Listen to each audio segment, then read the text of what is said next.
চলে যাবার আগে তোমাকে শেষ কিছু কথা বলে যেতে চাই। হয়তো আমি আর থাকবো না, তবে আমার এই ভিডিওটা, আমার এই কথাগুলো যদি কোনোদিন তোমার সামনে এসে পড়ে, তাহলে শুনে যেও। হয়তো আমার না বলা কিছু কথা তুমি শুনতে পাবে।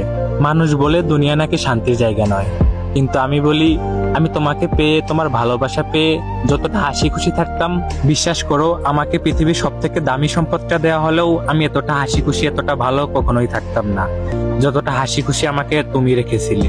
আর তারপর তুমি আমাকে যখন শত অবহেলা দিতে শুরু করলে, আমার থেকে দূরত্ব বাড়িয়ে দিলে, তখন জানি আমার মনে হতো আমার পুরো পৃথিবীটাই আমার থেকে দূরে চলে যাচ্ছে। আর ঠিক তখন আমি বুঝতে পারলাম যে প্রিয় মানুষকে ছাড়া দুনিয়ার বুকে বেঁচে থাকা কতটা কষ্টের হতে পারে। আর তখন আমার আশেপাশে থাকা মানুষের বলা সেই পুরনো কথাগুলো মনে পড়লো, যারা একসময় আমাকে বলেছিল যে দুনিয়া শান্তির জায়গা নয়, দুনিয়া হচ্ছে কষ্টের জায়গা। দুনিয়া যদি শান্তির জায়গা হইতো, তাহলে আল্লাহ তাআলা কখনোই জান্নাত বানাতেন না। আসলেই আমি সেটা বুঝতে পারিনি।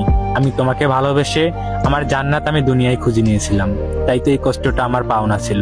তবে এখন আর কোনো কিছু হারানোর ভয় নেই। একসময় যেটা হারানোর ভয় করতাম, সেটাই তো আজকে হারিয়ে গেছে। তবে তুমি ভালো থেকো তোমার ব্যক্তিগত জীবনে, আর আমি কখনো বাধা হয়ে দাঁড়াবো না।